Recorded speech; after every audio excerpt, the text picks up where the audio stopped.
দর্শক, আমি S M মেহেদী হাসান চলে আসলাম আমার অফিস থেকে আপনাদের মাঝে আজকে নতুন একটা বিষয় নিয়ে আলোচনা করার জন্য। প্রিয় দর্শক, আজকে আমি আপনাদের মাঝে যে বিষয়টা নিয়ে আলোচনা করব, আজকের আলোচনার বিষয়টা হলো, প্রিয় দর্শক, আমাদের সবসময় আমাদের কিন্তু আমাদের সাথে যেটা ঘটে যায় সেটা মনে রাখা উচিত। আমাদের অতীতকে মনে রাখা উচিত। প্রিয় দর্শক, আজকের বিষয়টা হবে আমরা অতীতকে মনে রাখব। প্রিয় দর্শক, যখন আমরা অতীতকে মনে রাখি মনে করেন আপনার সাথে ঘটে গেল দুঃখের, মানে এমন একটা কষ্ট পাইছেন আপনি, এমন একটা দুঃখের ঘটনা আপনার সাথে ঘটে গেছে যে তাতে আপনি কষ্ট পাইছেন। প্রিয় দর্শক, আপনি যে দুঃখের ঘটনা, দুঃখের যে কারণটা আপনার সাথে ঘটে গেছে, যার জন্য আপনি কষ্ট পাইছেন, এই কষ্টটা কিন্তু আপনাকে মনে রাখতে হবে। প্রিয় দর্শক, আপনি যখন এই কষ্টটা মনে রাখবেন, আপনার অতীতে কি ঘটে গেল এইটা যখন আপনি মনে রাখবেন, তখন কিন্তু আপনার লাইফে কিন্তু অনেক কিছু আপনি নিজেই কন্ট্রোলে আনতে পারবেন। প্রিয় দর্শক, আমরা সবাই কিন্তু নিজের কন্ট্রোল নিজে করতে পারি। আজকে আমার জীবনে কষ্টের এবং দুঃখ পাওয়ার একটা বিষয় ঘটে গেল। আমি যদি এই দুঃখ পাওয়ার এই কষ্টটা নিয়ে যদি আমি ওখানে থেমে থাকি, তাহলে আপনার জীবন কি চলবে? আপনার জীবন তো চলবে না। আপনি তো থেমে গেলেন।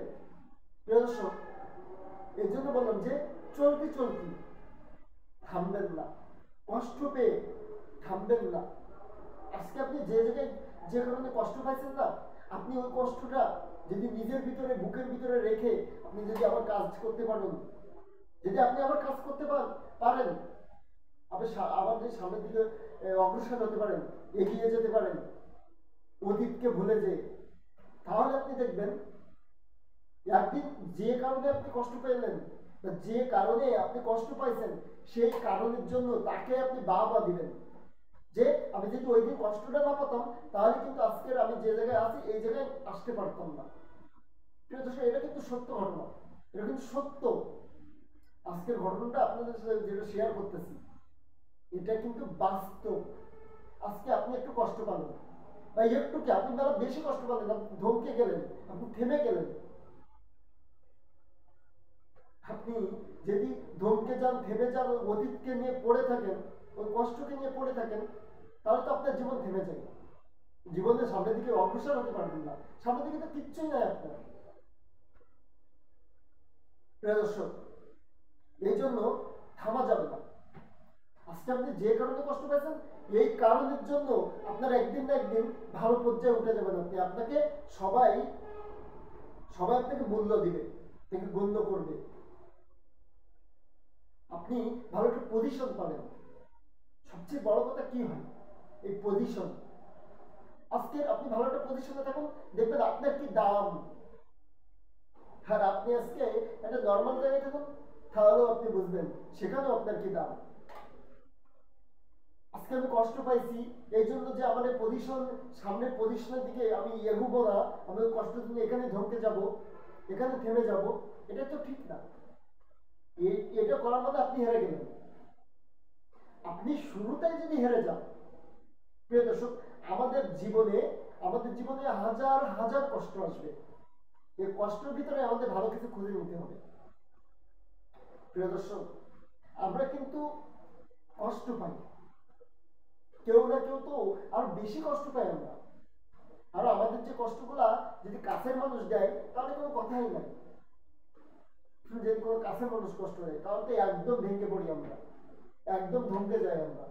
প্রিয় দর্শক, আমরা যদি একদম এইভাবে কাছের মানুষের কষ্ট পেয়ে ধমকে যাই, তাহলে দেখবেন আমাদের লাইফটা কিন্তু আমরা সামনের দিকে অগ্রসর তো হতেই পারবো না, দেখবেন আমাদের লাইফটাও ওইভাবে ধমকে যাবে, ওই একই জায়গায় আপনি দাঁড়িয়ে গেলেন। প্রিয় দর্শক, আমরা আমরা চেষ্টা করব, যদি আমরা কষ্ট পেয়ে থাকি, যেখান থেকে কষ্ট পেয়ে থাকি, আমরা সামনের দিকে যাওয়ার জন্য চেষ্টা করব। আমরা ধমকে দাঁড়ায় থাকবো না এবং ধমকে আমরা ওখানে বসে থাকবো না, আমরা ওই কার্যক্রম বন্ধ রাখবো না। আজকে আপনি একটা ভালো কাজ করতে যান, আপনি একটা খারাপ কাজ করতে যান, যেটা করবেন দেখবেন আপনার সামনে বাধা আসবে, আপনাকে থামিয়ে দেওয়ার জন্য আপনার সামনে কষ্ট আসবে। ওই যে ওই কথা আছে না, কষ্ট মানে দুঃখ কষ্টের মাঝখানেই শান্তি, এটা বাস্তব।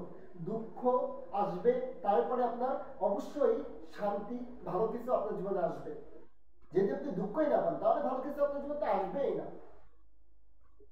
প্রিয় দর্শক, আমরা এই দুঃখ পেয়ে থেমে থাকবো না, আমরা অতীতকে মনে রেখে কখনো থেমে থাকবো না, আমরা সামনের দিকে অগ্রসর হব।